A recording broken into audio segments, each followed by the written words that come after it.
Salut les marques, salut les smarts, bienvenue dans Catch Up, je suis Eric Side, vous écoutez le podcast qui transpire le catch ici inlassablement plusieurs fois par semaine. On vous résume, on vous analyse les émissions de la WWE, on parle catch. On se retrouve aujourd'hui pour parler de SmackDown, le SmackDown du 12 août 2022 qui se déroulait à Hareg dans la Caroline du Nord, au PNC Arena précisément. Comme souvent, je suis accompagné de mon très cher ami, Papy. Comment ça va, Papy?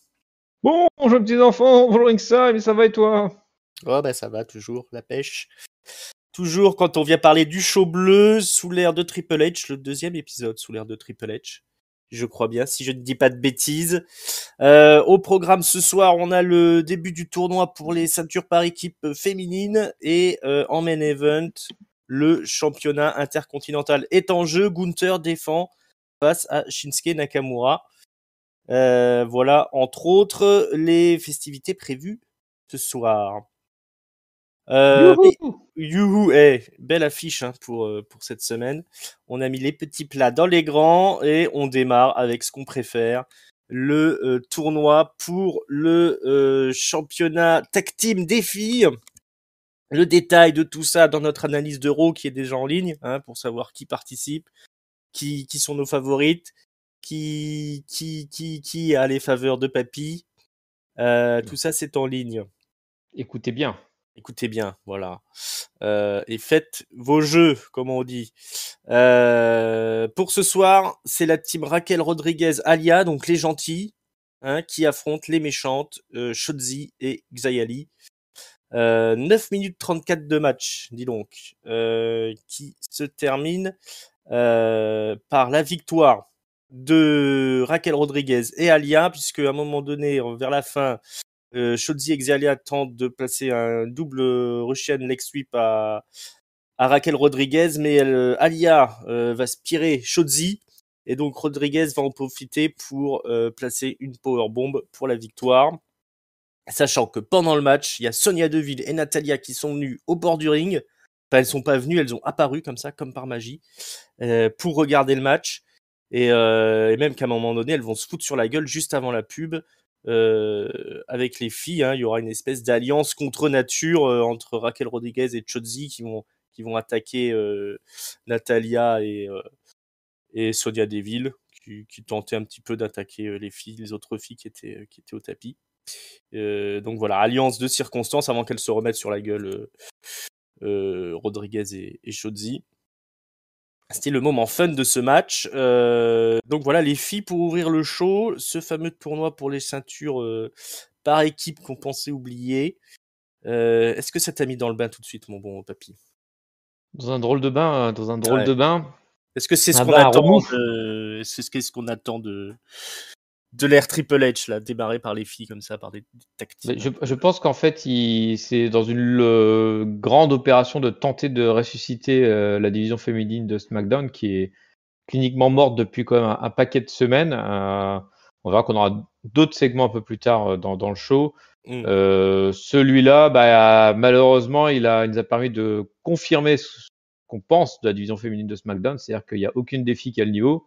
Le match était mauvais, clairement. Elles font ce qu'elles peuvent, les filles. Alors, avec un public qui était très très très bon public, très Ouais. sympa. J'ai trouvé le public Mais en ce ce moment, le soir. public est plutôt en forme, hein, je trouve, à la WWE. Il y a peu de Ouais, shows. mais tu vois, parfois il va secouer un petit peu les trucs enfin, tu vois, parfois les gens qui connaît pas ou il va pas trop réagir. Là, franchement, ça peut être n'importe qui que t'envoyais sur le ring, et Ouais. il popait à chaque fois, donc ils étaient ultra bon public. Et d'ailleurs, sur le finish de Raquel, ils ont bien popé. Mais je trouve que c'est vraiment pas terrible du tout, là. Le niveau des quatre, là, j'enverrai les quatre à NXT, Ouais. sans Ouais, trop clairement, ouais. réfléchir. Ouais. Mais bon, de toute façon, il n'y a pas le choix. Il n'y a plus assez de filles dans le main event enfin dans le main event, dans le main roster plutôt, pour avoir l'antenne. Donc soit tu les élimines complètement, soit tu leur donnes du temps d'antenne et puis tu t'espères qu'elles progressent à un moment, quoi. Mais là, franchement, c'était assez triste à voir en termes de qualité. Ouais, c'est vraiment le maillon faible de l'émission, hein, cette division féminine. Voilà, on on se rappelle tout simplement que ces spots-là, ils devaient être tenus par Sasha Banks et Naomi. Hein. Donc, t'enlèves les deux là, il te reste plus que le fond du panier et c'est pas terrible, effectivement. On va devoir en manger encore un petit peu de ce tournoi. Ouais, tag team, je hein, pense que là, je pense qu'on est parti pour quelques temps. Ouais. Ouais. Donc, il faut se faire une raison.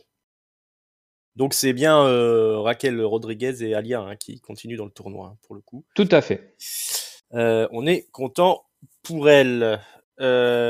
Ensuite, plus intéressant, on a un package vidéo qui nous rappelle le retour de Karrion Kross et Scarlett la semaine dernière, qui ont attaqué dans le main event Drew McIntyre et qui ont lancé un défi en quelque sorte à Roman Reigns.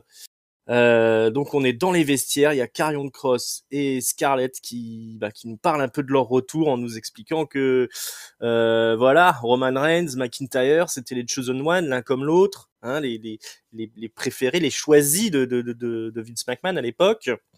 Et puis Karrion Kross explique que ça devait être sympa d'être le Chosen One, hein, parce que lui, il a juste été exclu, banni de la WWE, viré en quelque sorte. Maintenant, il est revenu. Il a choisi son heure hein, pour que l'impact soit le plus important. Il a pas peur de la Bloodline, clairement, parce que lui, il va introduire une nouvelle timeline, hein, une nouvelle, je sais pas comment tu dis ça en français. Une chronologie, non. Une chronologie, voilà, chronologie, exactement. Ensuite, Karrion Kross se tourne un petit peu sur le côté et il regarde dans le coin Drew McIntyre qui arrive au ring via la Gorilla Position. Hein. Il est un petit peu caché dans la Gorilla Position dans les vestiaires, Karrion Kross, et il observe Drew McIntyre qui arrive au ring. Drew McIntyre qui va nous faire une promo au milieu du ring. Donc voilà, il n'est pas content que Karrion Kross l'ait attaqué, mais il comprend les raisons de Karrion Kross et il promet de s'occuper de lui avant Clash at the Castle. Mais il revient sur Roman Reigns surtout. Il se fout de la gueule de Roman Reigns qui vient pas au boulot. Et finalement, il est interrompu encore une fois par la musique de Karrion Kross, mais c'est cette fois Scarlett qui débarque au ring, que Michael Cole appelle l'oracle de Kross. Cette sympathique Scarlett. Voilà, alors elle monte dans le coin du ring, elle regarde un peu McIntyre. McIntyre, il est un peu dubitatif, et d'un seul coup, bam, bouf, qui c'est qui débarque? Les Usos qui attaquent McIntyre. Festival de super kick dans la face et un Wendy pour bonne mesure. Donc voilà, McIntyre était écroulé au sol et les Usos invectivent Scarlett qui leur disent voilà, qui leur répond, mais alors on n'entend pas trop ce qu'ils disent parce qu'ils n'ont pas de micro. En gros, ils expliquent que si Karrion Kross il cherche la Bloodline, eux ils s'occuperont de lui assez rapidement. Et Scarlett, elle dit c'est la même chose. Hein. Voilà, c'est ça. Vous d'abord. Hein. C'est celui qui dit qu'il est. Voilà. Alors il faut prendre les micros hein, quand on veut que les gens entendent ce qu'on a à dire, que ce soit à la télé ou dans le public. Hein. Ça c'est mon petit conseil à Triple H. Mais toi, qu'est-ce que tu as comme conseil à donner à Triple H par rapport à ce segment et puis qu'est-ce que tu penses de ce retour de Karrion Kross quoi finalement? Qu'est-ce que je peux dire Triple H, il y a un peu les bons points et les mauvais points de ce segment. Alors le premier bon point, c'est le fait que le petit clin d'œil de Karrion Kross au fait que certains aient été virés, que il en fasse partie puis qu'il revient un peu vénère. Ouais, je trouve ça plutôt sympa. Alors par contre le petit jeu de la transition cinématographique, là je sais pas quoi là où en fait il fait son discours à 1 mètre de Drew McIntyre puis hop il passe le petit coup d'œil au vestiaire, ça faisait un peu ridicule. Mais bon, je comprends d'un point de vue artistique c'est sympa, mais d'un point de vue mise en scène de la scène, c'était un peu tout pourri, j'ai trouvé. Ça faisait un Ouais, peu ouais, cheap, carrément, ouais. un peu cheapos. Et puis Il est pas mauvais au micro, Cross, mais l'acting est pas terrible quand il faut faire des trucs qui sont pas liés au catch, hein, visiblement. ouais, c'est ça, c'est ça. Je suis à côté. Et puis après, derrière, t'as le micro de McIntyre qui est somme toute classique, et puis l'intervention de Scarlett avec le public qui hurle derrière en mode guignol. Attention, il y a Nia Frank qui est derrière, attention. Puis McIntyre qui se retourne jamais, quoi. Puis pour se faire attaquer par surprise, Bah oui. les Usos, là, par contre, on attendait tous à ce que ce soit Cross, vu que Ouais. et Scarlett et ce qu'on venait de voir. Donc là, il y a quand même une petite surprise là-dessus. Donc voilà. Et puis après, effectivement, il se tauntent sans qu'on entende quoi que ce soit. Il y a des bonnes idées, il y a des trucs un peu moins bien réalisés, mais bon, globalement, on va quand même noter qu'ils gardent des idées et qu'ils gardent l'envie de nous raconter quelque chose avec ces personnages-là. Ouais. Je trouve que c'est plutôt bien raconté. Ouais, pour la mise en scène, je pense que il tente des trucs. Triple H, il a tenté des trucs à NXT qui ont plutôt bien fonctionné dans ces délires-là, mais NXT c'était enregistré quand c'était sur le network. Donc je pense qu'ils avaient le temps de refaire les prises, etc. Alors que là, la scène, visiblement, ils l'ont filmé en direct. Et forcément, c'est pas toujours du meilleur effet quand tu essayes de faire une réalisation avec des effets de style et tout ça. Hein. Donc c'est dommage. Ça tue un petit peu la promo qui était plutôt pas mal. Hein. Il y avait des réserves sur les talents au micro de Karrion Cross. Moi, je trouve qu'il s'en sort plutôt bien. Il est bien dans son personnage. Scarlett, elle fait le job. McIntyre, il est en position de babyface. Alors là, il s'en sort pas très bien sur ce segment, mais on va voir qu'il va vite se rattraper. Et les Usos, toujours au top, hein, moi je trouve. Et effectivement, sympa le petit twist où c'est les Usos qui attaquent plutôt que Karrion Cross. Voilà, moi je trouve que c'était un très bon segment. Ensuite, on a un vidéo package. Alors là, c'est bien, c'est un vidéo package. Donc ça, c'est travaillé aux petits oignons. Un vidéo package sur l'histoire du titre intercontinental. Pour nous vendre un petit peu le match Gunther Shinsuke Nakamura de ce soir, donner un petit peu de prestige à l'affrontement. Toujours chouette, hein, ces packages vidéo. Hein. Que ce soit sur Ouais, et US. puis ils Hein. avaient fait le même truc pour le titre US. Et Mm. après, toujours chouette. J'ai l'impression que c'est comme un artifice qui nous ressort assez souvent de dire quand t'as pas eu trop de champions récents Ouais, bons, d'un coup de nous dire ah mais attendez les gars, oubliez pas qui c'est la ceinture et tout, puis tu leur sors ouais. des gars d'il y a 20 ans ou plus même de 40 ans. Donc c'est toujours le petit artifice facile quand tu veux dire non mais les gars maintenant on est sérieux, le titre il redevient sérieux. Ouais. Et c'est vrai que sur ces trucs vidéo, il y a rarement des champions des 10 dernières années. Ou même des 2 dernières années qui apparaissent. Hein. Effectivement, on voyait pas Ricochet Là c'est ça, non mais les ou les tocards on les montre personnes pas qui ont quoi. été. Voilà. Alors ça prouve un petit peu la faiblesse des dernières années de la WWE à ce niveau. Euh, Et puis bon, on a plus la même gueule, la ceinture. Ça, c'est aussi, c'est un peu con de vouloir jouer la tradition maintenant, alors qu'ils ont changé la gueule des ceintures il y a quelques mois pour justement couper avec la tradition. Mais bon, bah là, on a un changement de direction, donc forcément, on a des choses comme ça qui arrivent. Ça manque de cohérence dans l'ensemble, mais c'est pas grave, parce que au final, le mieux, c'est quand même d'avoir ces packages vidéo. Oui. On a ensuite Megan Moran, l'intervieweuse des backstage, qui interviewe Nakamura. Enfin, une interview, c'est vite fait, puisque Nakamura coupe le court et lance simplement sa catchphrase Command pour hyper toujours le match de ce soir, le main event. C'est pas bête, hein, ça lui évite de parler, hein, donc. Voilà, c'est moins gênant pour tout le monde.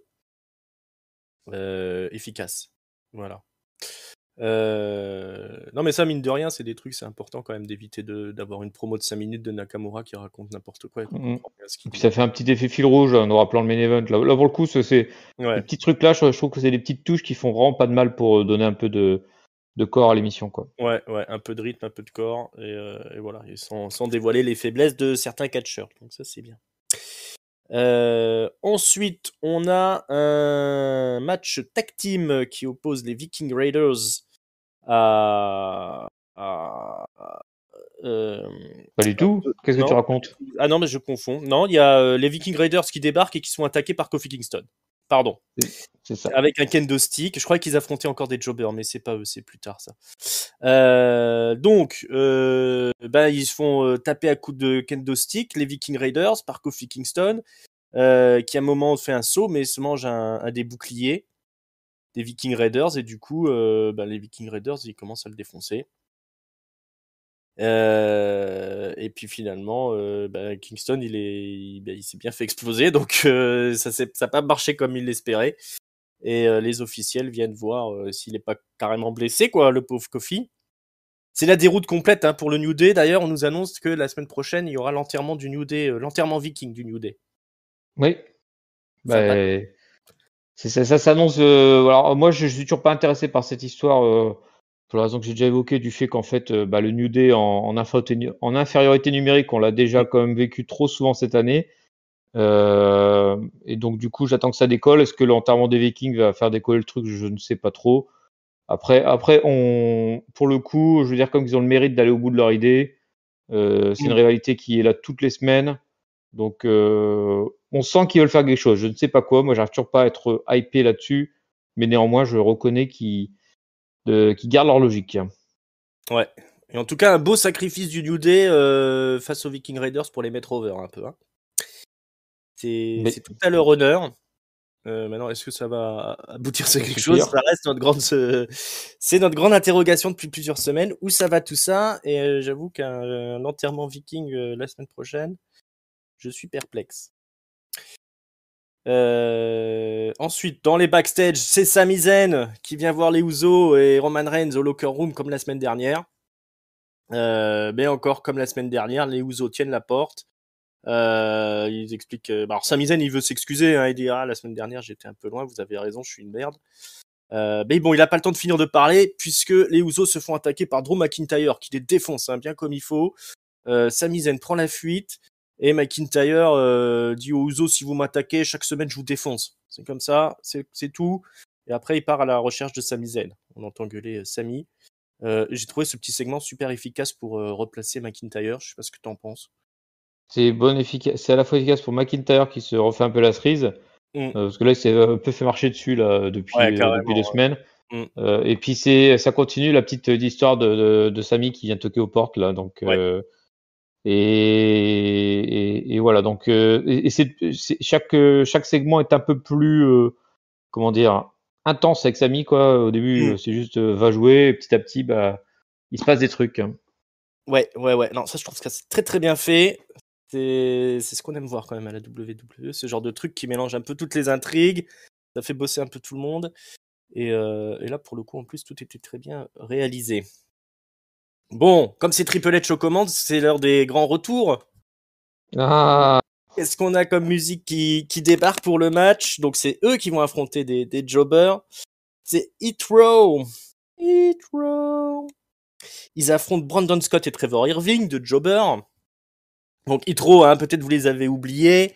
Jérôme Commander, JTG, la fille de la chanteuse Bibi, un trio de choc et de charme qui vont défoncer les deux jobbers en 1 minute 38 avec surtout une grosse démonstration de force de Top Dollar et puis un petit finish de Ashante the Adonis. Et après, ils nous font une petite promo pour nous rappeler à de se rappeler à notre bon souvenir plutôt. Ils se prétendent être les OG Free et ils racontent que si vous les connaissiez pas, maintenant vous les connaissez. Donc voilà, retour surprise d'un projet qui nous passionnait pas trop, mais finalement pourquoi pas. Hit Row de retour, donc sans il y avait Shane Strickland ou Isaiah Scott comme on l'appelait chez nous. Qui était le leader du trio, mais quand il s'est fait virer, lui, il a tout de suite été. il a trouvé un job.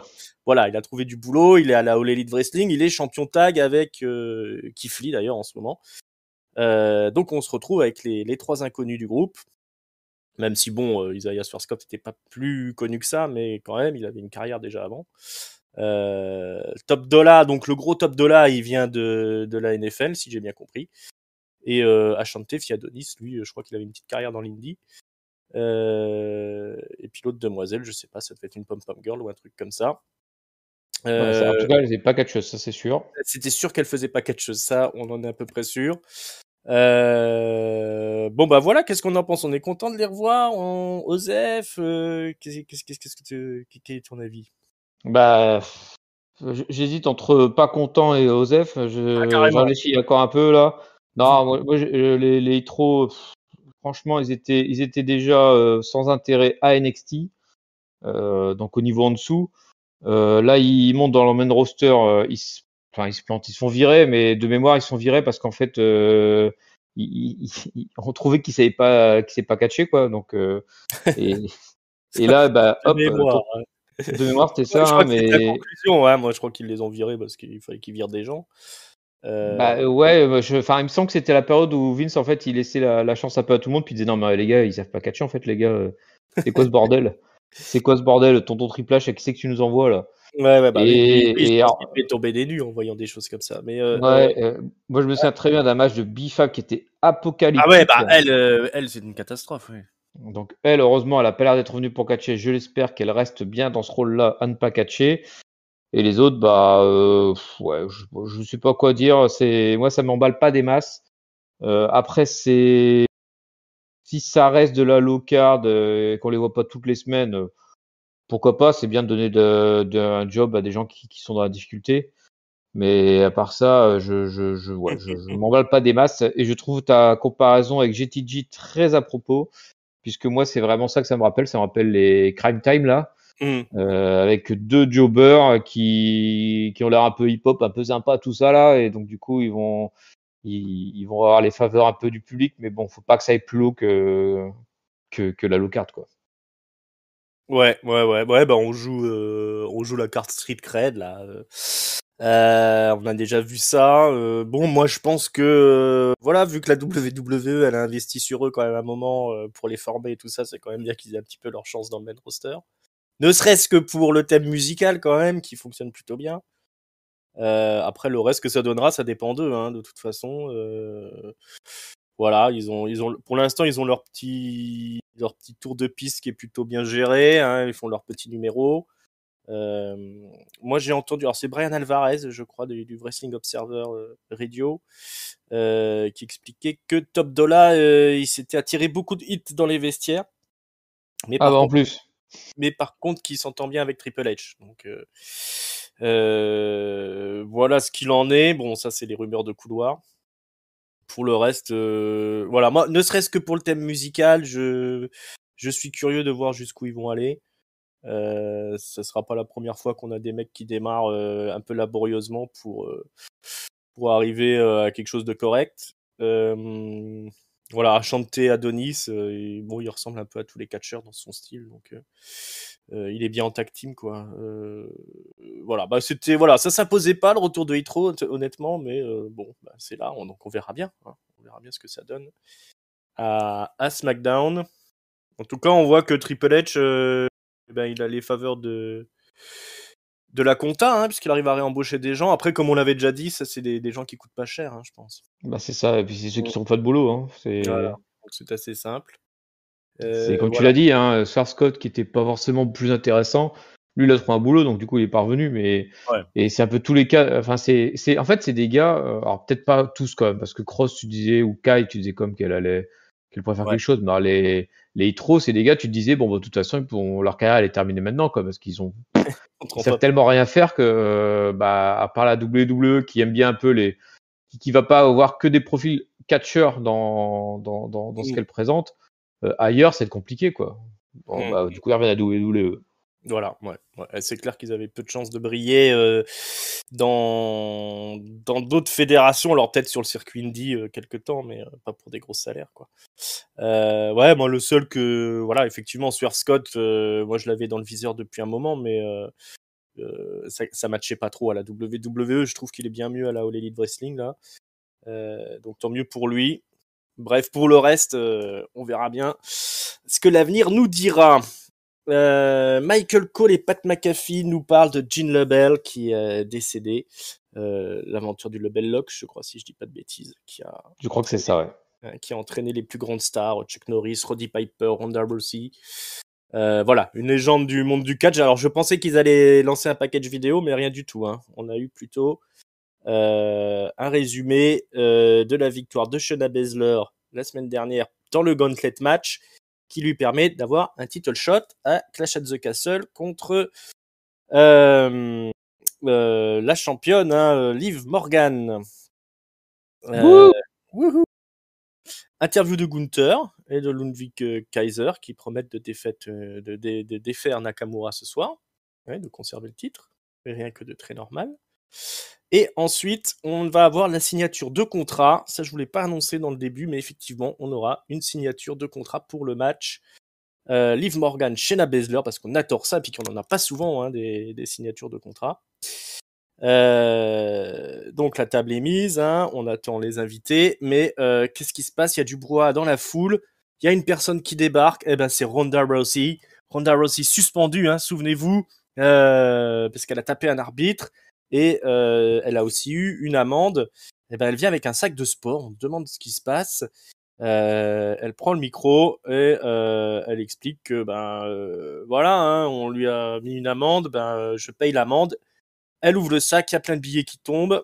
Elle dit voilà, moi quand on est la femme la plus dangereuse, faut s'attendre à avoir pas mal de suspensions. Elle se la pète un peu. Il y a les services de sécurité qui arrivent. Elle dit moi je voulais rentrer tranquillement. Il m'envoie le service de sécurité. Alors elle se bat un peu avec une des femmes de la sécurité. Elle fait mine de lui casser le bras, de la mettre dans sa prise de soumission, dans son armbar. Mais finalement, elle le fait pas. Elle s'en va et sur le retour, elle croise Shayna Baszler qui lui dit mais qu'est-ce que tu fais? Ça va pas, ça marche pas comme ça ici. Il faut respecter les règles. Regarde-moi, je respecte les règles, j'ai ce que je veux. Ronda se fout de la gueule, se fout de sa gueule. Elle est déçue. Elle lui dit dans le temps t'étais une tueuse. Maintenant qu'est-ce que t'es? Et elle finit par retourner au vestiaire. Sous les vivas de la foule, les gens sont à fond derrière Ronda. Donc Shayna Baszler arrive au ring. Ensuite, c'est Liv Morgan qui arrive, mais d'abord Shayna Baszler prend le micro quand même pour dire qu'elle va battre Liv Morgan. Ensuite, donc Morgan prend le micro et elle dit que Shayna Baszler était juste un bootleg de Ronda Rousey. Les gens se foutent de la gueule de Baszler. Baszler promet de battre tout le monde et les chants You Tap Out commencent à venir de la foule qui se retourne toujours encore un petit peu contre Liv Morgan. Morgan signe le contrat. Shayna Baszler l'attaque. Elle attaque le bras de Liv Morgan qui est toujours en écharpe et elle la frappe un petit peu à terre, mais Morgan revient dans l'action et donne un bulldog sur Baszler sur la table. Paf! Casse la table. Voilà ce qu'il en est de cette signature de contrat et de ce retour de Ronda. Ronda toujours exécrable au micro, j'ai envie de dire. Alors qu'elle avait un beau segment bien ficelé pour elle. Et le reste, honnêtement, je me suis endormi. Qu'est-ce que tu en as pensé? Je suis partagé parce que je sens quand même qu'ils ont tenté de faire quelque chose là. Clairement, là, ils leur ont monté un truc aux petits oignons. C'est ça. Donc pour donner de la force aux trois, avec donc une Ronda là qui est un peu en mode badass sous les yeux de la foule, comme tu l'as bien dit. Une Shayna Baszler qui du coup sort un peu de sa coquille, puis mine de rien tu as la petite tension, enfin c'est pas la tension, mais le petit désaccord avec Ronda Rousey, je pense que c'est important quand même, c'est pas anodin et ça peut-être lui permettre elle d'évoluer sa personnalité. Le souci derrière, c'est que comme il fallait aussi rendre Liv forte, et du coup Shayna elle pète un câble contre Liv, puis se fait latter par Liv en fait. Et là du coup t'as tout ton petit château de cartes là qui s'écroule. Et tu te retrouves avec un segment où tu as eu des filles au micro qui n'ont pas été ultra convaincantes, une championne toujours partiellement huée. Alors, elle a été quand même un peu plus encouragée cette semaine, mais comme je disais, le public était en mode ultra marque cette semaine, donc il était vraiment pas trop difficile à conquérir. Ouais. Et puis, tu as une challengeuse qui, tu te disais peut-être qu'elle va réussir à se redorer à son blason, puis au final, elle finit la gueule à travers une table. Ouais. Ouais, ils tentent des trucs, voilà, un peu comme pour les filles en opener, quoi. On sent quand même qu'ils veulent rebuilder la division féminine. mais il y a encore, ouais, c'est pas encore bien. Puis je pense qu'il y a encore, ouais, il ferait mieux de prendre le parti d'en builder peut-être une seule, Mm. mais vraiment à fond, plutôt que d'essayer de faire un peu tout le monde en même temps, parce que là, du coup, bah, en voulant aider l'une, il pénalise l'autre, et puis bah, bref, ils y arrivent pas trop, quoi, du coup, pour l'instant. Ouais, ouais, ouais, ouais. Ouais, ouais. Comme je disais, Ronda vraiment pas terrible au micro, alors que c'était un segment bien ficelé, moi je trouve ce truc-là. C'était original, ça repositionne son personnage comme quelqu'un qui veut pas suivre les règles. Voilà, c'est plutôt sympa. Mais alors sa manière de parler, c'est toujours pas bon. Il faudrait qu'il donne des cours d'acting ou je sais pas, hein, mais il y a vraiment un boulot à faire. Ouais, je pense quand même toujours qu'on aurait dû rester sur une triple frite. Comme ça, on aurait pu étaler le troisième personnage de l'histoire là à travers la table plutôt que Shayna Baszler. Euh, mais en tout cas, c'est travaillé. C'est travaillé. Après, malheureusement, on est avec des catcheuses qui sont limitées, hein. Je pense que tu l'as bien dit, tu l'as bien répété. Il y a une volonté de reconstruire tout ça, mais malheureusement, on n'a peut-être pas les bons outils. Non, non, puis bah, il faut du temps, du coup, hein, et Il faut du temps, le ouais. souci, c'est que enfin, t'es quand même t'es comme à SmackDown, le show numéro un au monde, sur la Fox. Ouais, Est-ce ouais, qu'ils c'est auront vrai que vraiment le temps? ça fait super triste sur SmackDown quand même, ça, parce que ça fait vraiment bas de carte en fait. S'il n'y avait pas Ronda, on serait autour du titre 24/7 presque entre les deux, quoi. Oui, oui, tout à fait. Bon, bah voilà, on le dit, la division féminine, c'est le point faible de SmackDown. Donc, dans les backstage, retour sur les Usos qui engueulent Sami Zayn, hein, parce qu'il s'est sauvé. Et maintenant, ils vont dans le ring pour chercher des noises à McIntyre. Donc, les Usos débarquent au ring, ils demandent à McIntyre de trouver un partenaire et de venir se battre avec eux pour un tag team match playa. Donc McIntyre, rien à foutre, il y va tout seul. Il affronte les deux, ça se fout sur la gueule. Bon, au bout d'un moment, les Usos prennent l'avantage, hein, forcément, ils sont à deux sur lui, beatdown des familles. Et là, il y a une musique qui retentit. Qui c'est qui débarque? Je vous le donne en ville. Madcap Moss. Madcap Moss qui est toujours hyper dynamique, qui rentre dans le ring, ça y va, ça fout des mandales à tout le monde, ça fait des spires, ça écrase les gens dans le coin du ring. Et après, forcément, on a un match standard qui se termine par la victoire de l'Alliance de Fortune Madcap Moss McIntyre grâce à un Claymore de McIntyre sur Jimmy. Après avoir encaissé un super kick, hein, quand même, McIntyre. Il se remet et il place le Claymore Kick pour la victoire. À la fin, McIntyre va essayer, hein, après sa victoire, de placer un Claymore sur Jey Uso, mais il y a Sami Zayn qui débarque du Diable Vauvert. Bon, même s'il était, en fait, il avait interagi dans le match quand même, Sami Zayn, hein. Il avait débarqué à un moment donné pour distraire McIntyre, mais ça n'avait pas suffi. Et bien là, à la fin, il se sacrifie. C'est lui qui va manger le Claymore à la place de Jey Uso. Le sacrifice de Sami Zayn, la victoire de McIntyre, le retour de Madcap Moss, tout ça en un seul match. Mon bon papy, qu'est-ce que tu as pensé un peu de ce cœur de SmackDown, de Friday Night SmackDown? Bah, déjà, je suis content de revoir le petit Moss quand même, Ouais, pour lequel je m'inquiétais de l'avoir vu disparaître la semaine précédente. Là, il revient, en plus, il revient directement avec les main eventers. Donc ça, je trouve que c'est une super nouvelle. En fait, j'avais un peu peur qu'il se fasse virer par la vague de je te ramène Melo Carter de NXT. ouais. Donc non, non, et lui, il a résisté à la vague et c'est pas plus mal parce que c'est un mec qui a plutôt convaincu là, depuis son début d'année, parce que ça fait depuis début d'année qu'il est régulièrement pay-per-view tout seul. Ouais. Enfin, on l'a vu comme souvent. Je trouve qu'il accroche bien avec le public en plus. Bah oui. Donc ça aurait été dommage comme de le virer parce que c'était pas un projet Triple H à la base, quoi. Mais Mm. bon, c'est pas le cas, donc tant mieux. Et puis bah pour le reste, Sami Zayn continue à avoir de la comment dire, des interactions avec tout le reste là. Donc et voilà, maintenant il est dans le ring et il sauve il perd quand même le match, quoi, mais il fait un sauvetage pour éviter un Claymore de plus sur les Usos. Donc, il est définitivement vraiment dans cette histoire.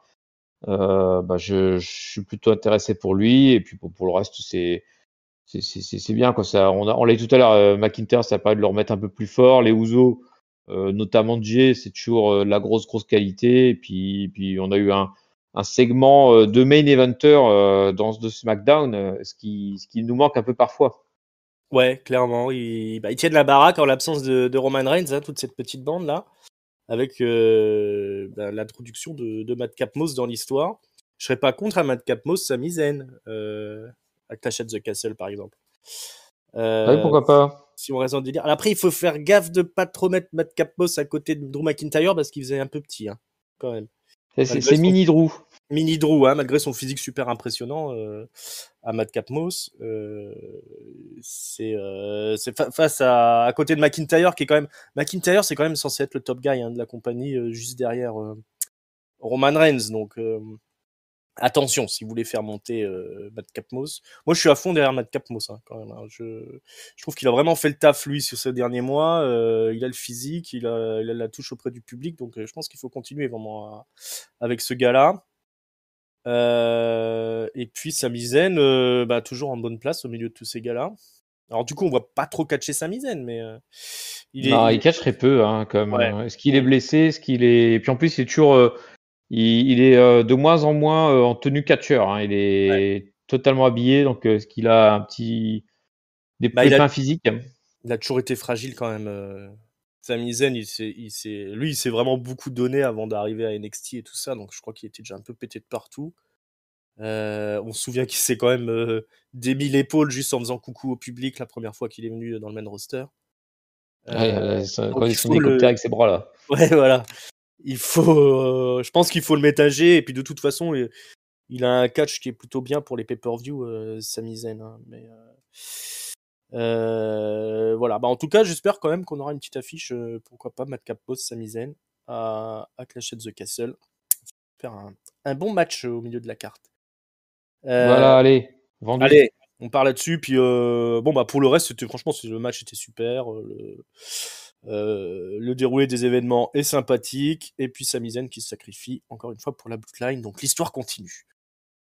Dans les vestiaires, on revient à nos amis préférés, les Maximum Male Models. Au milieu d'un photoshoot de grand talent. Alors il y a Mademoiselle Dupree.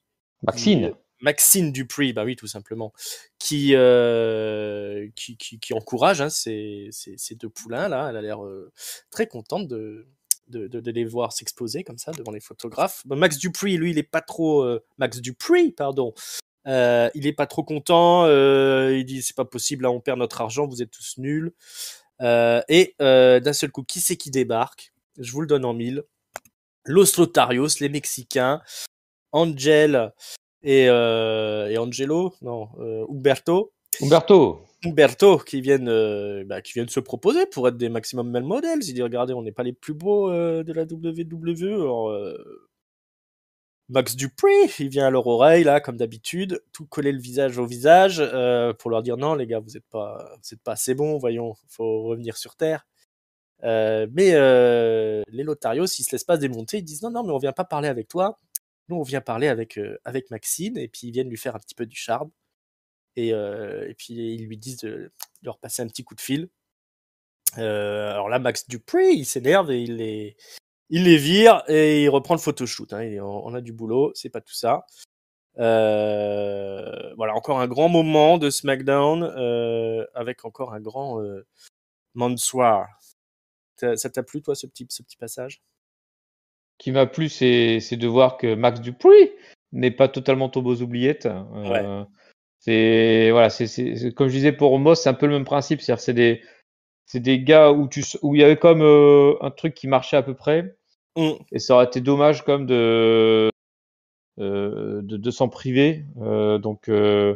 Et donc là, en l'occurrence, c'est pas le cas. On continue avec ces petites histoires. Alors c'est avec Los Lotarios, mais de toute façon les Maximum Male Models, on s'attendait pas à ce que ça soit du main event. Hein. Ouais, clairement. Donc au moins ils ont du temps antenne. Ça, c'est pas déconnant que ce soit entre les les mannequins, les lovers, que ça se passe. Ça paraîtra peut-être au Lotarios de passer face. On verra ce que ça donne, quoi. Mais c'est de la low card, mais qui me plaît parce que c'est un petit peu, comment dire, c'est du grand guignol, donc ça me plaît toujours le grand guignol. Ouais, ça rappelle la fashion popo, les trucs comme ça, quoi. Donc ça fait rigoler. Ils sont tous à fond dedans. Moi, j'adore les deux mannequins au rabais là qui sont à fond dans leur personnage. Et puis les autres qui font le taf comme il faut. Donc ouais, voilà, bah, ça donne un peu de temps d'antenne aussi aux Mexicains hein, qui sont quand même de talent. Donc, Mais ouais, de toute façon, il y a clairement une opération de redonner un petit peu une chance à tout le monde. Là, c'est ouais. open bar. Donc, tout le monde a du temps d'antenne. Je pense qu'à terme, ça va un peu plus comment dire, se réguler avec peut-être quelques têtes d'affiche qu'on verra plus souvent. On voit déjà que certains apparaissent toutes les semaines et d'autres, bah, c'est une fois tous les X temps. Bah, Los Lotaros, c'est leur deuxième chance. À voir s'ils la saisissent. Voilà, exactement. Donc voilà, un peu de temps pour tout le monde, c'est sympa. Ça change un peu d'avoir que Roman Reigns tout le temps. Ou les filles. Un petit flashback. Souvenez-vous, Arnold Schwarzenegger en confrontation avec Triple H en 99. Un grand moment. Mais surtout, retour dans les vestiaires avec Kayla Braxton qui interviewe notre chouchou Ricochet. Ricochet qui dit qu'il est au top là en ce moment, ça va cartonner, c'est parti, c'est gagné. Attention, la semaine dernière, il a battu Happy Corbin. Et tenez-vous prêts parce que le gagnant entre Gunther et Shinsuke Nakamura, et ben, il est dans la ligne hein, de Ricochet. Il fait la queue pour devenir lui aussi contender. Mais évidemment, il se fait défoncer puisque voilà que c'est Happy Corbin qui débarque et qui lui met une grosse patate dans la gueule. Et puis lui dit bah c'est qu'un gros nul, Ricochet, qu'est-ce que ça va pas ou quoi? Et McAfee est dégoûté. Voilà. Alors le grand retour de Ricochet en rivalité avec Baron Corbin. Bah oui, mais Baron Corbin finalement qui représente un peu le public hein, dans cette Ouais. affaire en disant à Ricochet qu'il est trop nul Voilà. et qui a envie de le taper. Donc c'est un peu ça. Non, Baron Corbin, c'est un brave gars quand même. Hein, parce qu'il s'est quand même Ouais. tapé de devoir monter Madcap Moss dans le roster. Ouais. Il s'est tapé de devoir monter McAfee dans le roster. Et là maintenant, encore pire, là, il baisse à chaque fois de niveau. Il a fait Madcap Moss, McAfee et encore plus bas Ricochet. Alors là, s'il arrive à sauver Ricochet, là, ça sera un dieu quand même. Ouais. Il fera tous les miracles possibles. Le Happy Corbin, c'est comme quelqu'un en plus de très très généreux. Mais non, en tout cas, ce qui est intéressant, c'est que bah c'était pas un coup d'un soir la semaine dernière et que ça se poursuit. Il va avoir un petit programme. Pareil, Ricochet, il servait un peu à rien. Bah au moins, il va s'occuper avec un mec ultra rodé dans le main roster. Voilà, un petit match Corbin Ricochet à Clash at the Castle là, avec un Ricochet qui déroule, un Corbin qui vend bien, voilà, c'est ça, la machine à créer des stars, hein, Baron Corbin, des demi-stars, j'ai envie de dire parce que on n'est pas toujours au top.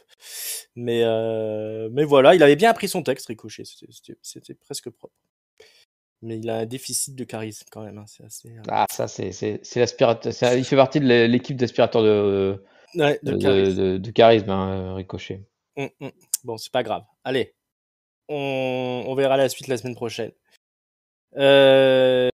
Alors, on revient encore sur un truc super cool. Une petite vidéo sur les participantes surprises du tournoi Tag Team. Zoe Stark et Nikia Lyons. Voilà, donc elles viennent de NXT. Nikita Lyons, elle aime bien danser et chanter. Mais Zoe Stark, elle aime pas danser et chanter, elle aime bien se battre. Bah voilà quoi. Nikita Lyons, je sais pas du tout ce que c'est, mais ça a pas l'air très classe. Et Zoe Stark, je crois que t'aimes bien toi Zoe Stark, non? Bah, j'avais bien aimé ce qu'elle faisait à NXT, mais bon, ça reste NXT. Hein, Mm. et d'un point de vue show de développement, je trouve ça intéressant de la voir, cette fille-là qui était assez de mémoire un peu stiff un peu. Mm. Mais bon, moi, d'après mes pronos de bracket que j'ai fait, elles vont se faire rouler dessus la semaine prochaine. Ouais, bah oui, hein, je pense qu'elles sont là juste pour faire le nombre. Zoé Stark qui est challengeuse numéro 1 au titre NXT, hein, juste de Ouais, mémoire. je crois qu'elle a battu. Pour son retour, elle a gagné une Battle Royale, hein, si je dis pas de Voilà, bêtises. c'est ça, exactement. Oui, alors c'est ce qu'elle dit aussi dans la vidéo. Je reviens de blessure. Ouais, super. Je reviens de blessure, Ouais, j'ai jamais rien gagné dans ma vie. j'ai un genou en vrac. Bah, je pense qu'elle elle va être soumise du coup avec son genou en vrac. Ouais. J'aime danser et chanter et moi j'ai un genou en vrac. Alors on est bien parti avec cette équipe-là. Bon bah elles auront fait un coucou dans le main roster. Oui, elles sont testées, je pense. Ouais. Elles affrontent Natalia et C'est à Deville. Sonia Deville la semaine prochaine. Ouais, bah, elles ont peu de chance de gagner, hein. Voilà. Donc bah c'était gentil d'être passé les filles. Passons au main event. Le champion intercontinental Gunther, toujours accompagné de Ludwig Kaiser, il affronte Shinsuke Nakamura, qui a battu Ludwig la semaine dernière. Et donc, on a quand même 13 minutes 25 d'un gros match digne de la ceinture intercontinentale, j'ai envie de dire, avec des gros kicks, des gros atémis, des gros suplexes dans tous les sens, des diving splash de Gunther, qui sont contrés par Nakamura pour en faire un armbar. Gunther, il contre souvent avec des souplesses, des grosses souplexes germanes, là. Il y a beaucoup de champs pour Nakamura, quand même. Nakamura est encore populaire. Ensuite, on a un gros kick, un gros coup de genou dans la face de Gunther qui tombe à l'extérieur du ring, mais il remonte dans le ring, il va placer un shotgun dropkick sur Nakamura. Nakamura qui se prépare au Kinshasa. Les gens sont debout. C'est la chante This is awesome. Mais au moment donné où Nakamura va lancer son Kinshasa, il se fait contrer par une clothesline, near fall. Et là, les chants redoublent encore. This is awesome. Ensuite, Gunther va attraper Nakamura dans une prise du sommeil. Nakamura va réussir à s'échapper, mais il va se reprendre un shotgun dropkick dans la face, ou plutôt dans le dos cette fois-ci. Dans le dos. Dans le dos, un beau dropkick, shotgun dropkick dans le dos. Et ensuite, Gunther va le prendre et le placer en powerbomb pour la victoire. 1, 2, 3, hein, victoire de Gunther qui aura réussi à effacer Nakamura, et Gunther pose pour la victoire avec Kaiser à ses côtés. Gros main event, hein, mine de rien. Il manquait plus que des explosions de table et de choses comme ça. Alors la foule était à fond. J'ai trouvé que ça s'est un peu, comment dire, c'est un peu retombé sur le finish avec l'utilisation de la prise du sommeil qui a endormi Nakamura, mais aussi un petit peu le public. Et du coup, là, je trouvais que le finish est tombé un peu flat par rapport au reste du match. Mais bon, c'était un match digne du titre intercontinental, j'ai envie de dire. Est-ce que toi aussi t'as été convaincu? T'es pas le plus grand fan de Nakamura et Gunther, mais Ouais, alors j'ai plein de trucs finalement de petits trucs à dire. Alors le match était une bonne opposition entre les deux. Le public a été bien embarqué.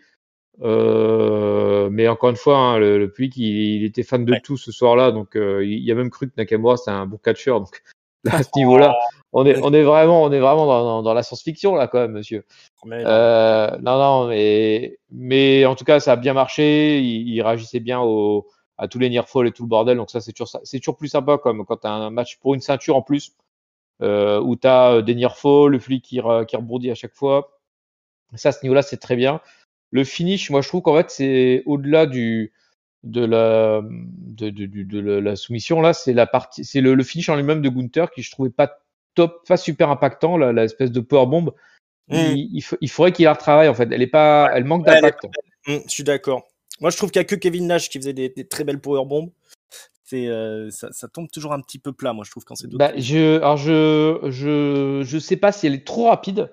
Parce qu'en fait, il l'attrape, il le repose directement, mais t'as l'impression qu'il pose en fait, pas qu'il claque en fait. Ouais. Ou alors, est-ce que c'est le mec en arrivant qui devrait écarter les bras ou je sais pas, faire un truc qui fait plus d'impact. Mais là, clairement, t'as vraiment l'impression qu'il a juste posé par terre, quoi, Nakamura. Et après, qu'il l'écrase avec tout son poids. Tu comprends plus comme ça le finish que vraiment une claque. C'est amplifié en plus par Nakamura qui 2 secondes plus tard est sur le sur la route du Titantron, là, un train avec un regard hyper méchant, en disant attention, je suis pas content. Si Ouais. le mec s'était vraiment fait exploser sur le sol, il serait pas debout 2 secondes plus tard, quoi. Et ouais, donc je trouve qu'il y a vraiment un gros manque d'impact sur la fiche de Gunther. Bah, décidément, hein, je trouve que son ATMI précédent, ça manquait d'impact. Bah là, la powerbomb, c'est rebelote. C'est un petit souci avec Gunther. Là, il faut qu'il se trouve alors surtout vu son physique, quoi. Il faut qu'il se trouve un finisher qui soit impressionnant, quoi. C'est quoi ce bordel là? Sa powerbomb limite moins impressionnante que celle de Raquel Rodriguez. Ouais, bah ouais. Bah ouais, mais et qui elle en fait parce qu'elle le maintient en l'air, tu vois. Ouais. Elle fait un petit arrêt et ça joue.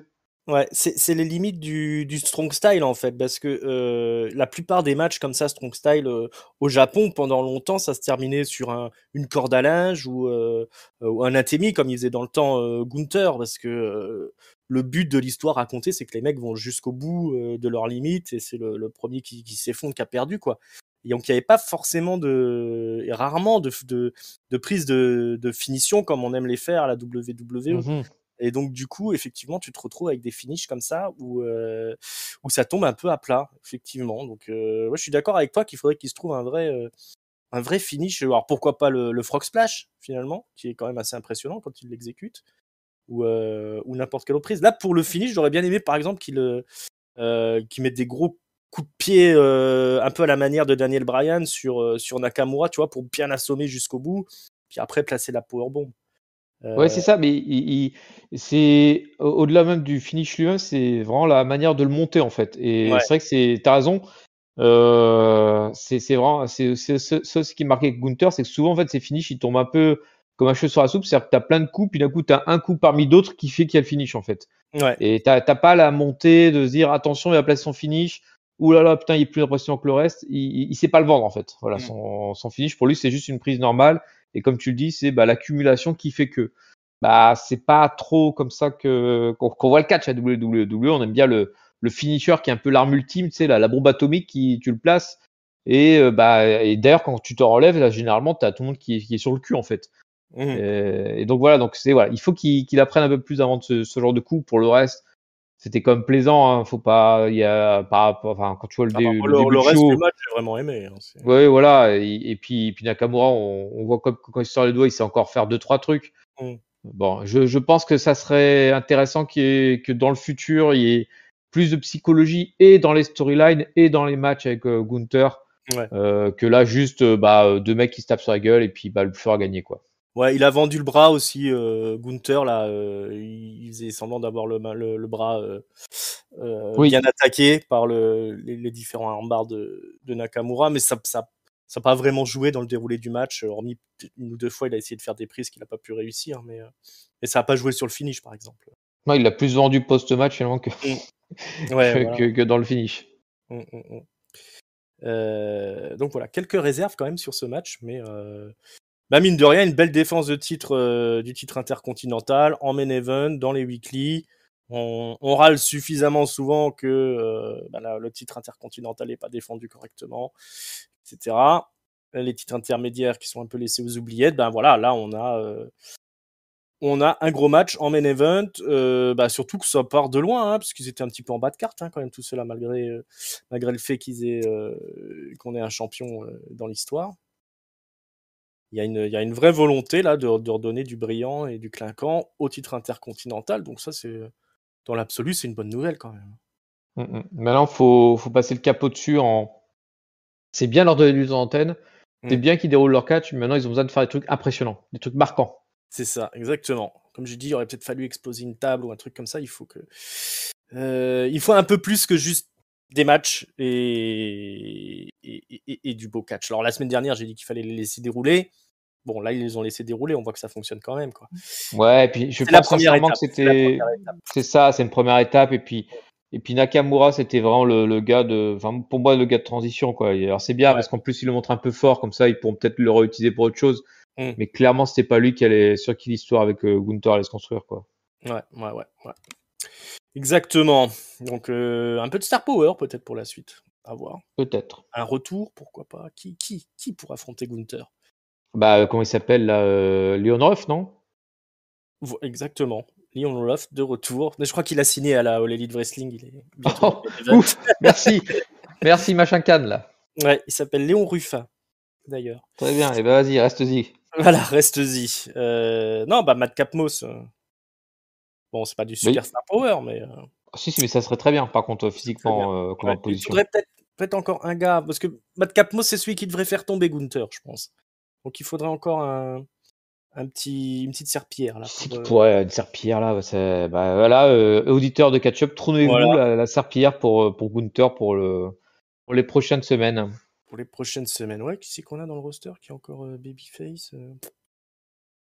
Là, comme Ça ça, a je ne sais ricoché, mais il est parti sur autre chose. pas. Ouais. Ah, Euh, je- c'est pas évident quand même Ah, je hein, de trouver sais, ça. Shanky. Ah, bah, j'allais dire Jinder Mahal. C'est comme Normal. quoi. Jinder Mahal et Shanky. Bah, bien troussé, on peut faire une histoire avec ça, mais Et puis on Jinder peut. Mahal et Shanky, j'ai peur qu'ils retombent sur les autres cons de ah merde là, j'ai oublié leur nom là. Les nouveaux qui viennent de revenir là. Viking Raiders, ouais. Non, ceux qui Non, viennent de revenir. Hitro. Hitro. Ouais, bah ouais, la semaine Pour faire un prochaine. petit combat de rap, un peu comme ils Ah, avaient fait avant. oh là là là là là. Ah ouais. Ah ouais, oula. Ah ouais, d'accord, je vois le genre. Ok, non, on va s'arrêter là. Ben, on passe à Madcap Moss tout de suite et puis c'est réglé. De toute façon, hein, bon, moi, Jinder Mahal, à mon avis, il va pas rester trop longtemps encore, hein, parce que je suis pas sûr que lui, pour le coup, il soit quelque part dans les papiers de Triple Eh H. bien, c'est bien dommage, parce que le C'est bien Jinder, dommage. moi je trouve qu'il a Mm. une bonne tête. Moi, je l'aime bien, moi, Jinder. Ben ouais, autant on peut se débarrasser de Shanky, autant de Jinder, il faut le replacer. Il faut bien le replacer. Voilà, sauver Jinder, ce sera le hashtag de la semaine hein, sur Twitter, parce qu'on vous rappelle qu'on est sur Twitter, c'est @catchupcdc. Je sais pas Tout si à t'es au fait. courant. Mais c'est l'heure du mot de la fin. Et si je faisais toute la promo avant qu'on passe au mot de la fin, tiens. Ouais, vas-y, fais la promo, t'étais parti Allez, là, je te sens. on est sur YouTube, on est sur toutes les bonnes plateformes de podcast, hein, y compris Google Podcast, hein, parce que c'est maintenant là-dessus qu'il faut aller vous casser plus la tête. Sur YouTube, il faut vous abonner, la petite cloche, vous êtes averti dès que ça sort, tout ça, c'est gratos. On est aussi sur Facebook, sur Instagram. Et puis voilà, on vous fait des bisous. Alors le mot de la fin, c'est un top, un flop, une note. Mhm. Qui a merdé, qui est au top, combien on leur donne. Bah moi, je vais donner un top à Drew McIntyre, Ouais, Drew. qui a fait le taf quand même. On l'a vu, c'était lui la star du show hein, finalement. Ouais, Il a été à peu près tout le temps là. Et puis, bah, en l'absence de Roman, hein, qui nouvelle fois nous a fait un no-show, bah, c'est bien d'avoir Drew quand même pour tenir la baraque. ouais. Le flop, bon, j'ai épargné les filles pour Raw, mais du coup, je vais leur donner pour SmackDown. Hein. Ah L'opener oui, était faut vraiment, pas déconner, non. l'opener notamment était vraiment très faible. Ouais. Donc voilà, donc c'est pour leur tronche.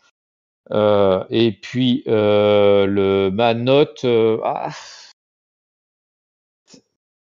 ouais, je trouve que c'est encore du mal à décoller. Hein. Il y a des bonnes idées, mais il y a que pour l'instant, il y a que quelques idées, mais tu vois, il n'y a pas assez de confirmation là, dans des vraies histoires, là, des trucs qui nous prendraient, où tu te dirais, ah, vivement la semaine prochaine que je vois ça.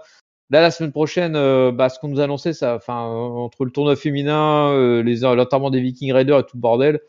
Roman Reigns revient la semaine prochaine. Mais bon, si c'est juste Roman Reigns revient, moi, franchement, ça me donne pas envie d'allumer la télé pour juste le retour de Roman Reigns pour qu'il se rebarre après 3 semaines, quoi.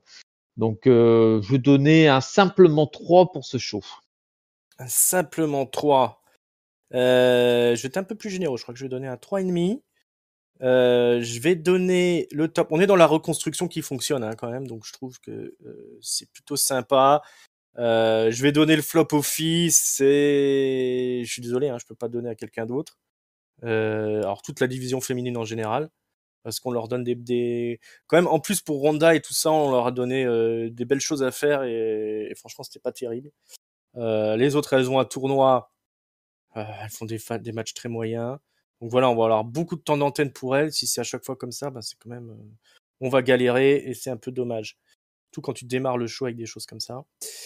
Je suppose que ça doit pas lancer vraiment les ratings. Il y a des gens qui doivent zapper assez rapidement quand même. Je vais donner le top. Je vais le donner au main event, au championnat intercontinental. C'est quand même mes chouchous, Gunther et Nakamura. Voilà, Nakamura, tellement décevant la WWE qui revient un peu dans le game. Gunther, quel accomplissement pour ce catcheur autrichien là qui est traîné les routes européennes pendant de longues années. On disait qu'il voulait pas venir aux États-Unis, etc., etc. Maintenant, il est là, il est champion intercontinental. Moi, mon seul regret que j'ai, c'est qu'ils aient changé son physique là. J'aimais bien quand il était grassouillé. Moi, j'aime bien avoir des catcheurs un petit peu grassouillés. Voilà, mais en tout cas, ils ont bien mérité le top cette semaine. Voilà, donc 3,5. Et j'ai bien aimé ce show, moi, quand même. Voilà, je trouve qu'on est bien. Il y a des surprises, il y a des retours, il y a des histoires qui se suivent, etc., etc. On va voir ce que ça donne la semaine prochaine, en espérant que ça reste sur ce rythme-là. Qu'est-ce que je voulais dire? Ah oui, ça n'a rien à voir. Sans Mais dis-le transition. quand même, vas-y. Je vous invite à regarder, si vous avez du temps, si vous voulez voir un petit peu autre chose que la WWE, voir ce qui se passe un peu dans les fédérations annexes, sans forcément se taper 6 ou 7 heures de All Elite Wrestling. Le pay-per-view du retour de la Jim Crockett's Promotion, le dernier match de Ric Flair. C'était un très bon pay-per-view avec plein de matchs sympas, de la lucha libre, des gars de la Impact, des gars de la Major League Wrestling, des gars d'un peu toutes les fédérations, même un petit peu du Japon. Voilà, si vous voulez voir un petit peu un extrait de ce qui se fait ailleurs, sans forcément, comme je vous dis, vous tapez des heures et des heures de catch avec des productions plus ou moins réussies. Là, vous avez un truc qui est vraiment soigné au niveau de la réalisation, avec un peu le top de ce qui se fait dans les autres fédés. Vous verrez notamment Karrion Kross qui affronte Davey Boy Smith Jr. Pour voir un petit peu où en est Karrion Kross niveau catch. Voilà, il y a les Motor City Machine Guns contre les Wolves, là, un classique de l'indie. Il y a un Fatal 4-Way de la AAA qui est assez des catcheurs mexicains qui est assez foufou. Et puis un mini-event rigolo avec Ric Flair qui s'évanouit 2 fois pendant le match là, qui menace de mourir avec à ses côtés Andrade, un grand Andrade. Franchement, très impressionnant ce soir face à Jeff Jarrett et Jay Lethal, avec dans le public l'Undertaker au premier rang. Donc c'est toujours sympa. Voilà, je précise parce que c'est vraiment très bien réalisé et les matchs sont vraiment sympas. C'est pas des trucs, des matchs qui durent une demi-heure, etc., etc. C'est des trucs qui sont. Je trouvais que le booking était vraiment bien réussi. C'était bien rythmé et franchement, apparemment il y aura d'autres shows comme ça de la Jim Crockett Promotion. Là, c'est en fait le beau-fils de Ric Flair. Merde, comment il s'appelle? Conrad. Je ne sais plus, qui fait les podcasts d'habitude avec Ric Flair, avec Bruce Pritchard, avec Jeff Jarrett, avec Eric Bischoff là, et puis qui a monté le Starcast là, tous les ans vous avez ce grand festival du catch. Il fait beaucoup pour promouvoir les légendes du catch, etc. Des shoot interviews, nous parler un peu de l'histoire du catch. Voilà, il a fini par monter ce show qui a apparemment été très rentable, 6300 personnes je crois réunies pour ce dernier match. Alors c'est pas non plus, on n'est pas au niveau de All In où il y avait plus de 10 000 personnes, mais c'est le show indie qui a fait le plus de monde après All In quoi. Et ça va relancer donc la Jim Crockett's Promotion qui était la promotion rivale de la WWE dans les années 70, celle qui a donné après, c'est sur les bases de celle-là qu'a été créée la World Championship Wrestling, puisque c'était Ted Turner qui l'avait racheté.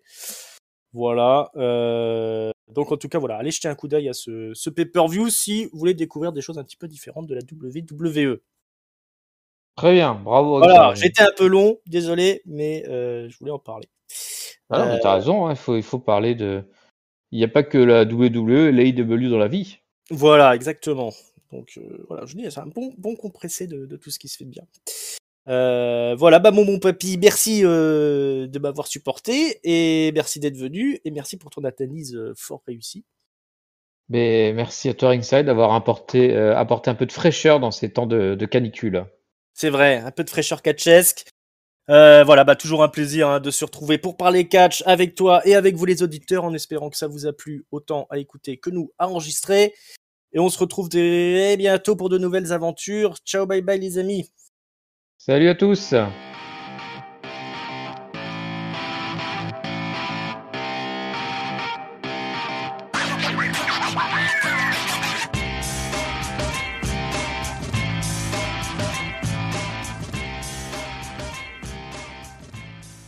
C'est Eric Young qui revient la semaine prochaine. Eric Young, c'est marrant, j'avais demandé si c'était le tour de Gargano, parce que moi, c'est vraiment ma plus grande crainte.